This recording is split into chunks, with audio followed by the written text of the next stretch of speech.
Entonces vamos a empezar hablando un poquito como de las generalidades. Las lesiones cervicovasculares cerradas representan más o menos entre el 0,8 al 1% de todas las lesiones que presentan los pacientes que sufren este tipo de traumas, y la incidencia se ha visto que ha ido en ascenso pues desde que la resolución de las imágenes ha ido mejorando. Y esto es especialmente importante sospecharlo porque la correlación que tiene el examen físico y los síntomas del paciente con la severidad de la lesión generalmente no es muy buena, y las imágenes entran a jugar pues un papel fundamental. Tenemos que sospecharla cuando tenemos pacientes con fracturas faciales porque sabemos esa cercanía que tiene con la base de cráneo anterior y las posibles lesiones que podemos tener, entonces siempre sospecharlas. Y el trauma penetrante, aunque es mucho menos prevalente que el trauma cerrado, también es una causa pues de ingreso al servicio de urgencias, y cuando se presenta pues la mortalidad y la morbilidad es incluso más alta, hasta en un 40% de los pacientes. Y cuando tenemos lesiones vasculares, se ha visto que la mortalidad por isquemia cerebral es mucho mayor en pacientes con lesión de la arteria cerebral, perdón, de la arteria carótida interna, que de las arterias vertebrales.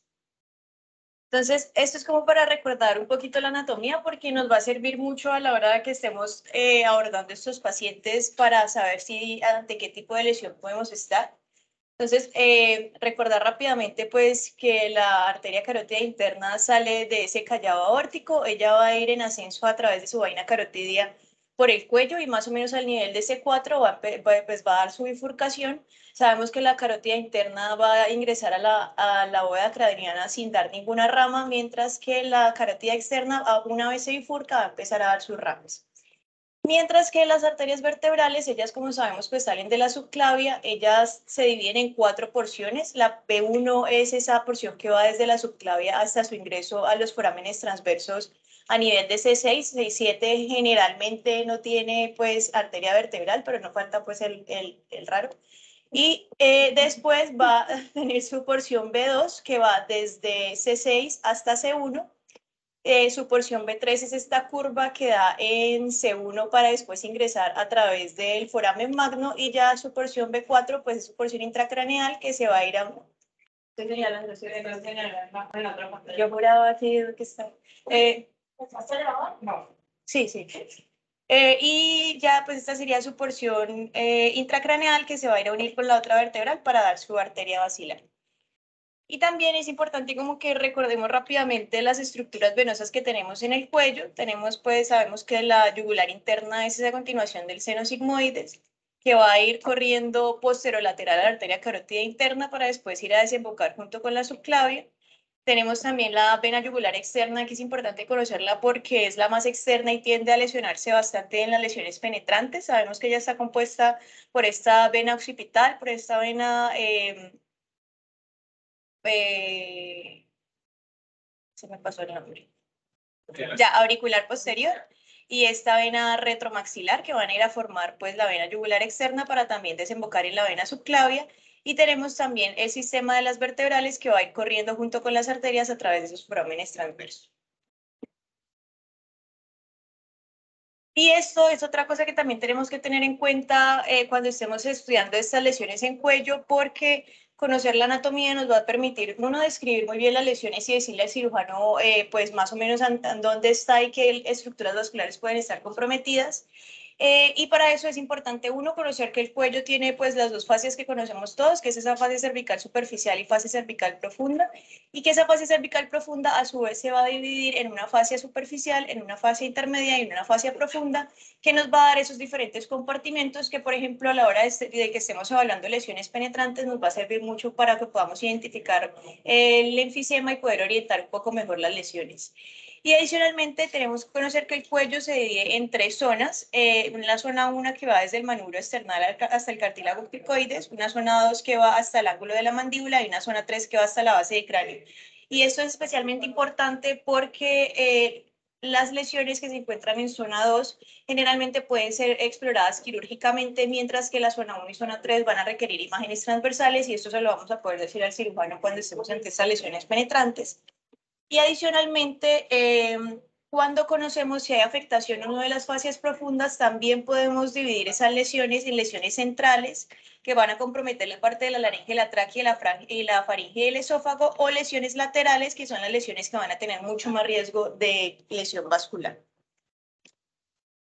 En cuanto a las modalidades diagnósticas, como les decía anteriormente, la clínica y el examen físico no se correlacionan muy bien con la severidad de la lesión, entonces ellas juegan un papel muy importante en el diagnóstico y en el abordaje clínico. Tenemos pues la radiografía simple, que vamos a poder ver fracturas, enfisema, edema de los tejidos blandos o cuerpos extraños, pero realmente la sensibilidad de la radiografía simple es baja, y cuando no encontramos estos hallazgos, pues no podemos decir que no estamos ante una lesión vascular.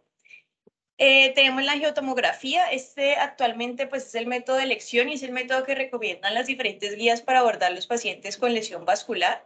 Tiene muy buena certeza diagnóstica, y esa reconstrucción en los planos ortogonales y esos cortes de 1 milímetro que nos permite hacer, nos asegura que estemos visualizando las posibles lesiones.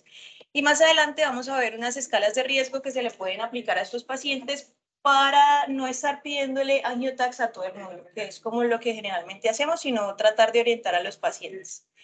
Lo otro que tenemos son las resonancias. Generalmente la resonancia, pues, por supuesto, sabemos que no es el método de entrada en trauma porque tiene unos largos tiempos de adquisición, y se ha visto que incluso tiene una menor sensibilidad para evaluar algunas lesiones y la vía aérea y el esófago. Y cuando estemos ante cualquier lesión que comprometa los senos venosos o los bulbos yugulares, pues que sospechemos que estamos ante una lesión venosa, lo que se recomienda es venografía portátil. Entonces, estos son los diferentes mecanismos de trauma que podemos tener. Las lesiones vasculares en cuello generalmente se dan por trauma, es lo más prevalente, y dentro de ellos el más frecuente son los traumas de alta energía, que pues como los accidentes de tránsito. Pero también se ha visto que pueden haber en traumas triviales, que estos los describen como esos traumas que solamente generan lesión vascular sin ninguna otra lesión en el paciente. Y los principales son los pacientes que van al quiropráctico y pues mueven así y les hacen lesión vascular. Y también se ha visto que puede pasar en lesiones no traumáticas. Esto principalmente pasa en pacientes con enfermedades del tejido conectivo tipo Marfan. También pueden llegar con este tipo de lesiones. Entonces, estos son los diferentes tipos que podemos tener. Esta es una hiperflexión con una rotación externa o una rotación hacia el lateral de la cabeza, y eso va a llevar a que nos comprima la arteria carótida interna entre el ángulo de la mandíbula con estos forámenes transversos. También podemos tener una hiperflexión, que también va a llevar a la compresión de esa carótida interna. Podemos tener fracturas pues como esa traslocación de los cuerpos vertebrales, que va a hacer que haya esta compresión de la arteria vertebral, o fracturas de los forámenes transversos que nos van a llevar a lesionar la estructura vascular. Y esto es como para entender un poquito la fisiopatología que pasa cuando estamos ante una lesión vascular. Lo que podemos tener por un lado es que haya una lesión intimal, y la sangre pues al seguir su recorrido empiece a disecar esa íntima de la media y empiece a meterse como a través de ese falso lumen. Y cuando se expone este tejido extracelular subendoteliar, lo que vamos a tener es una activación de los factores de la coagulación, y estos pacientes llegan a formar trombos e incluso a formar émbolos. Entonces es una complicación importante que podemos ver en los pacientes con lesión vascular. O podemos enfrentarnos ante otro escenario donde haya una lesión de las capas más externas de la arteria, haya una lesión de la vasa vasorum, y eso empiece a acumular sangre entre la media y la adventicia, y eso es lo que vamos a conocer como un hematoma intramural. O el otro escenario que podemos tener es que haya una lesión de una o dos capas de esa estructura vascular, y eso empiece a hacer que la sangre se empiece a extravasar, pero esté contenida aún por alguna de esas capas arteriales, y eso es lo que vamos a conocer como pseudoaneurisma. Entonces, cuando estamos enfrentándonos entre lesiones traumáticas vasculares, siempre es importante diferenciarlas entre penetrantes y no penetrantes, porque realmente la presentación es totalmente diferente. En las no penetrantes, pues vamos a tener las lesiones en cara, en base de cráneo, en columna cervical. Estos pacientes que tienen lesión de C1 a C3, la prevalencia de lesión cervical de lesión vascular es bastante alta, hasta en un 8%. En los pacientes con lesiones entre C4 a C7, esto disminuye hasta un 2%, entonces es importante tenerlo en cuenta. Y las lesiones penetrantes, pues sí son lesiones que no van a respetar ninguno de los planos que habíamos hablado anteriormente. Entonces, una vez tenemos estos pacientes, estos son los diferentes escalas de tamizaje que podemos o que utilizará el clínico pues, cuando se esté enfrentando al paciente en urgencias. Hay muchas.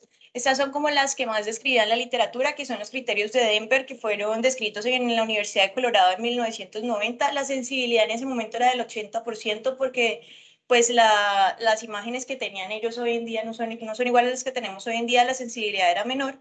Y los criterios de Memphis también fueron descritos en Tennessee y la sensibilidad también era un poco más baja. Y en el 2016 se crearon o se modificaron estos criterios de Denver con el fin de incluir un poco más de pacientes y con esos nuevos criterios la sensibilidad para identificar lesiones vasculares incrementó hasta un 95%.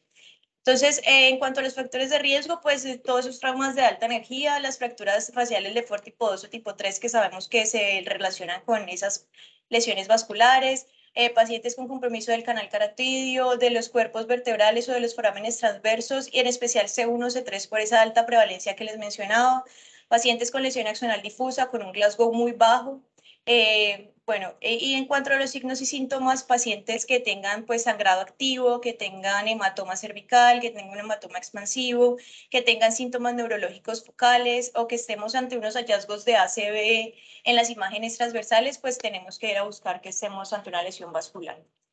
Y ya una vez el paciente se le ha tomado la imagen, también se han descrito diferentes escalas que nos ayudan como a clasificar la severidad de la lesión y con eso mismo orientar el manejo. Una de ellas es la escala de Biffel, que no sé si se menciona pues así, pero esta lo que hace es como graduarnos de los tipos de lesiones. Entonces podemos tener un grado 1, donde haya una irregularidad del vaso, una disección, un hematoma, una estenosis intramural, pero lo importante es que la oclusión del vaso sea menor al 25%. Tenemos un grado 2, que incluiría cualquier flap intimal o lesiones que nos comprometan una estenosis mayor del 25%. Todos los pseudoaneurismas serían lesiones grado 3, las oclusiones arteriales completas serían grado 4 y ya las transecciones arteriales o las fístulas arteriovenosas serían un grado 5. Y esto es importante porque esto es lo que le vamos a ir a mencionar pues, a los cirujanos, el manejo pues que se le debe dar a la lesión. Generalmente los grado 1 pues no van a requerir intervención. A partir del grado 2 ya estos pacientes se recomiendan todos que sean anticoagulados profilácticamente por el riesgo de trombosis que les mencionaba anteriormente. El grado 3 siempre se recomienda que sea llevado a stent vascular, pues el grado 4 si esta oclusión arterial completa, estos pacientes siempre van a requerir manejo, y el grado 5 tienden a ser letales y también estos pacientes siempre van a tener que ser llevados a cirugía. Entonces, esto es una representación imagenológica de esa escala que les mencionaba anteriormente. Aquí vemos que hay esta lesión intimal que genera esta irregularidad de la pared, pero es una estenosis menor al 25%. Esto sería un grado 1. Estas son lesiones, una lesión intimal, tenemos un hematoma intramural o esta compresión por la fractura del cuerpo vertebral con una estenosis mayor al 25% serían grado 2. Los pseudoaneurismas siempre son grado 3. La oclusión completa por estos hematomas intramurales serían grado 4 y la transección pues sería en el grado 5. Entonces vamos a empezar como a ver cada una de estas imágenes, de estos hallazgos por imágenes. Vamos a empezar con la lesión intimal mínima. Estas generalmente son lesiones grado 1 con una estenosis menor al 25%. En imágenes lo que vamos a ver son irregularidades o engrosamientos anormales de la pared. A veces en estas lesiones es especialmente difícil porque se tienden a confundir con los vasoespasmos postraumáticos, pero igual, aún así, la tomografía y pues la angiografía por tomografía tienen mejor sensibilidad que la resonancia, pero se ha descrito una secuencia con información T1 con saturación grasa en la cual hacen reconstrucciones que describen como de vaso negro, que es esta que les trae en esta imagen, que estas sí tienen una mejor sensibilidad para ver la pared del vaso y cuando nos estemos enfrentando a estos tipos de confusores como son el vasoespasmo postraumático nos pueden ayudar a diferenciar. Entonces, este es un ejemplo. Estos son angiotacs. Esto es una proyección de máxima intensidad. El paciente está como en un sagital oblicuo y lo que se ve es esa irregularidad de la pared, pero vemos que la estenosis pues es menor al 25%. Esto sería un grado 1. Aquí vemos nuevamente la reconstrucción coronal, donde se ve esa irregularidad de la pared. Y este es un caso donde no se sabía muy bien si era una lesión vascular o no, y este paciente fue llevado a resonancia y pues es este mismo paciente. Al parecer había sido un artefacto porque la pared del vaso se podía definir muy bien y no tenía lesión vascular, entonces es ahí donde la resonancia pues entra como a tener un papel importante. Lo otro que podemos tener son los hematomas intramurales. Entonces, ya les había dicho que los hematomas es ese cúmulo de sangre que se presenta entre la media y la adventicia, y eso lo que vamos a tener es un engrosamiento mural que va a ser hipodenso y va a ser en segmentos del vaso. Puede ser excéntrica o puede ser concéntrica, y esta generalmente tiende a ser grado 1, grado 2, pero si el hematoma sigue creciendo y ocluye por total el vaso, pues sería grado 4. Estos son dos ejemplos de la literatura. Este es un paciente, estos son tomografías también angiotax. Aquí estamos como en un corte axial en el canal carotidio, donde vemos esa irregularidad bilateral de la pared vascular. Este paciente pues no tenía flap intimal ni tenía otro tipo de lesión y se enfocó como un hematoma intramural. Y este es otro paciente, este es la arteria vertebral en esa vuelta que les decía que hace a nivel de C1, y vemos también este engrosamiento hipodenso de la pared que también se enfocó con un hematoma intramural. Y vemos pues que la estenosis de este sí era mayor al 25%, entonces estábamos ante una lesión grado 2. Aquí la resonancia también pues entra a jugar un papel importante. A veces no sabemos si ese engrosamiento es un hematoma intramural real o no. Entonces, esta secuencia que les describí anteriormente es muy útil. Pues sabemos que por esa concentración, esa degradación de la hemoglobina, la intensidad del trombo va a tender a variar según los diferentes estadios de la lesión. Entonces, si estamos ante una lesión muy reciente, entre 1 a 3 días, ese trombo va a ser isointenso. Si tenemos entre 3 a 14 días va a ser hiperintenso, y más de 14 días vuelve a ser isointenso. Este sería pues un paciente con una lesión, un hematoma intramural de la arteria carótida interna, con un hematoma intramural hiperintenso. Diríamos que estamos más o menos ante una lesión de 3 a 14 días.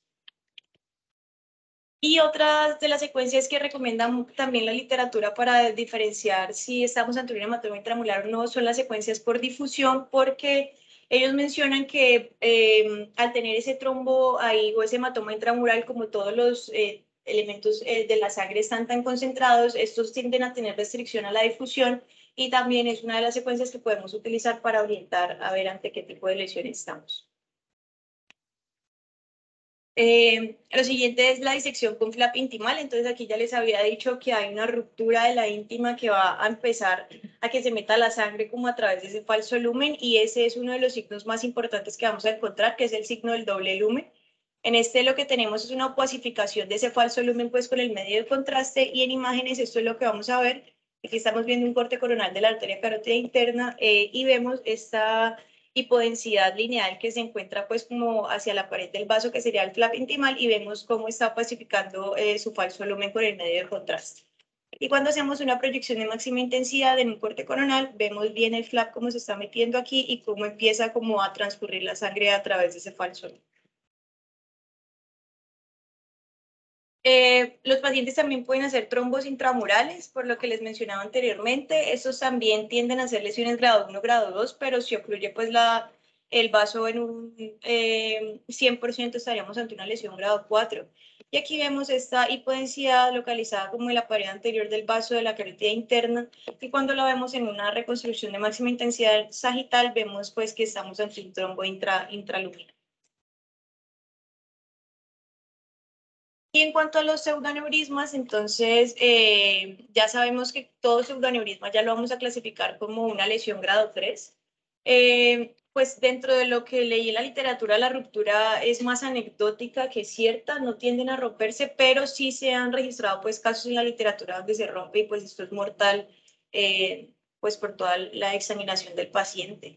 Y lo que vamos a ver entonces son dilataciones, ya sea fusiformes, que es fusiforme pues sería como que rodea todo el vaso, o dilataciones saculares, y cuando son lo suficientemente grandes pueden llegar incluso a ocluir las estructuras vasculares que se encuentran adyacentes al vaso afectado. Entonces, este es un ejemplo de la literatura. Vemos esta dilatación sacular de la arteria carótida interna, y cuando lo vemos en una proyección sagital, vemos que ese pseudoneurisma es tan grande que se encuentra desplazando la carótida interna y comprimiendo la yugular interna. Entonces es importante también evaluar las estructuras adyacentes. Y también la literatura recomienda que no solamente nos enfoquemos en los grandes vasos como la carótida interna y la yugular, porque las ramas de la carótida externa también tienden a desarrollar estos pseudoneurismas.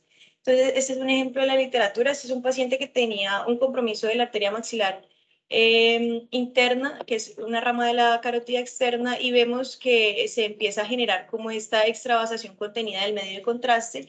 Cuando lo vemos en un corte coronal se vería como esta extravasación que se encuentra adyacente al vaso y pues estaríamos ante un pseudoaneurisma.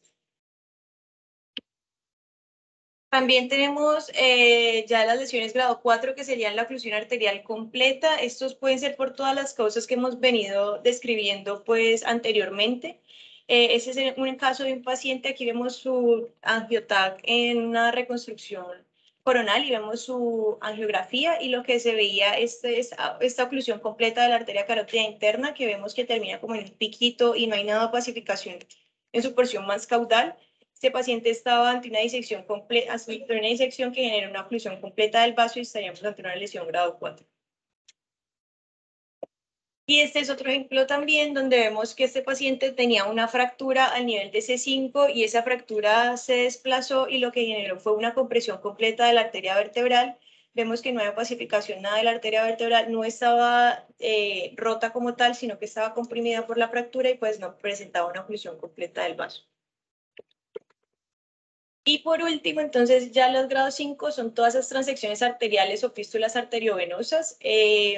Las transecciones pues arterial la vamos a ver como esa extravasación irregular del medio de contraste alrededor del vaso, pues, y que no tiene ningún llenado en su porción más distal.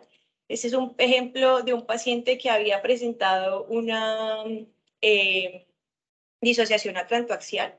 Y vemos en esta es la arteria vertebral, vemos que no hay continuación y vemos toda esta extravasación irregular del medio de contraste, y cuando la vemos en un corte coronal vemos que no hay una continuidad y hay una ruptura completa pues de la estructura vascular.